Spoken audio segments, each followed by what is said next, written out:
Hi, my Cancer friends. Thank you for joining me for the November 2024 Astrology Forecast. This month is a pretty exciting month.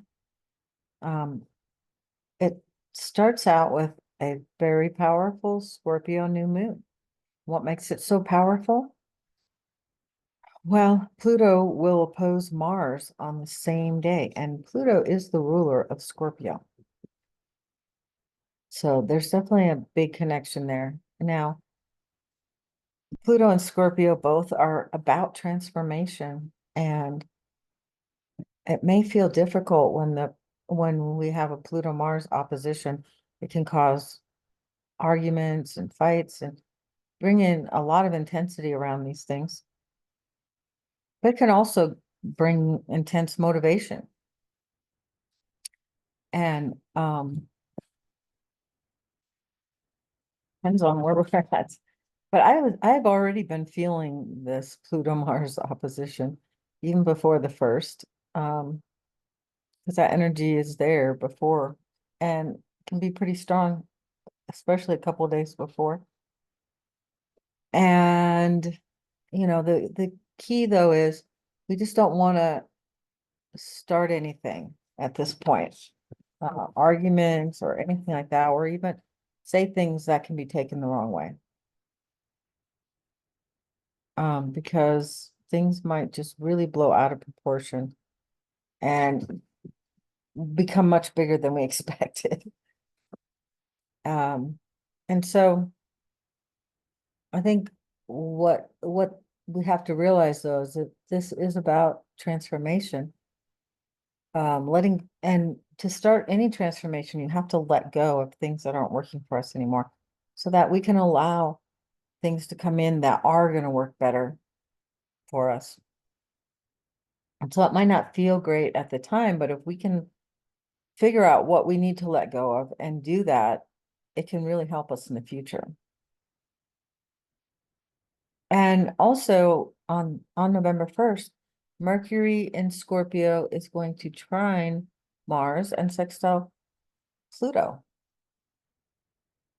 So again, this can bring in some good communication in this area. Maybe even if we get in an argument, we could communicate about it and, bring some resolution.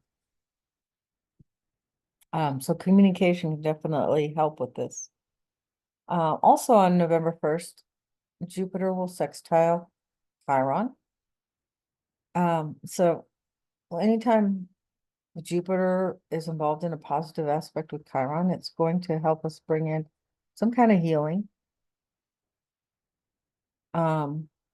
So it's important to, especially because the well, sextile, you have to do something to initiate it. So sometimes the best way to heal the chiron wound is to help other people with the same wounds that we have or the same insecurities that we have. Mercury goes into Sagittarius on November 2nd, and it's not really happy in Sagittarius because it's in detriment there, but it can help us to expand our mind. It can help us to think outside the box and think of things that we might not have been willing to think of before.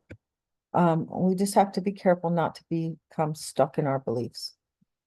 And this is going to be affecting you around your job or your work, your pets, your daily routines, your health. Then Venus in Sagittarius will trine Chiron in Aries on November 5th. And at the same time, Venus will oppose Jupiter in Gemini. Again, this is going to bring in energy around work, pets, health. But it's going to be very positive energy. We could feel really hopeful and happy in these areas around these areas of our life. So I think that November 5th is probably going to be one of the best days of the month. And then when Venus squares Neptune on November 9th, things can get a little unclear. We might not see everything that's going on. There might be things that are being hidden from us. And again, this is going to be work, health, and pets, that area of life, and our daily routines. So it could make us more tolerant of things in that area as well, which can be good sometimes, but also sometimes it can bring, cause problems later because we couldn't see the full picture. Then on November 11th, Venus will go into Capricorn. And so since Capricorn rules our seventh house of relationships, that can bring a lot more fun in that area of your life. Things might really perk up there. We might have really great possibilities in that area and maybe have a lot of fun in relationships or around our career or even relationships that have to do with our career, business partnerships, or things like that. Then when Mercury squares Saturn on November 12th, our motivation might slow down a little bit and our communication might be blocked to some degree. So just be careful of that day and realize that communication might be a little more difficult.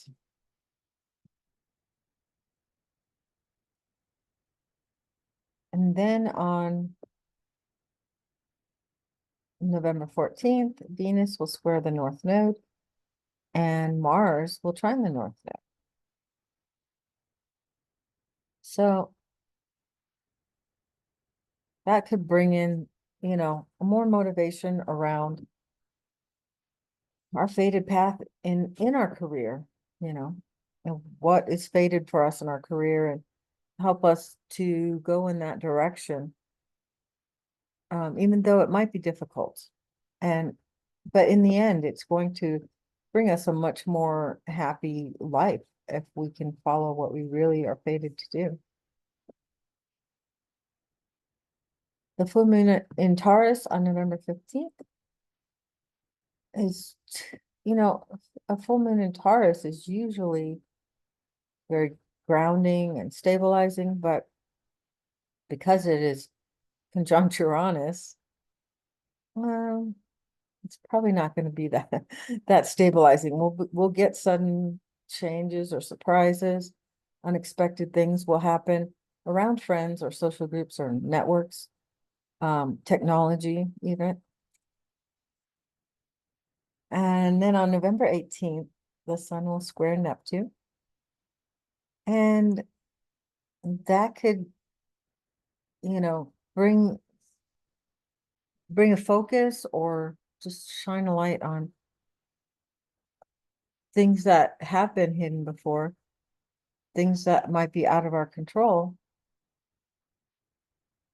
And especially around work. But on the 18th also, Mercury will trine Chiron, helping us to heal wounds through communication and to maybe helping others too through communication. On November 19th, Pluto goes back into Aquarius. And, we've been dealing with Pluto going back and forth between Aquarius and Capricorn for quite some time now. Pluto was in Aquarius for a few months earlier this year. And so we did get a little taste of what it feels like to have Pluto in Aquarius. But that wasn't the first time that it went into Aquarius. And we won't ever see Pluto in Capricorn again after the 19th in our lifetime. So whatever transformation we need to do in the area of Capricorn, which for Cancer rising is in our seventh house of relationships and business partners and things like that.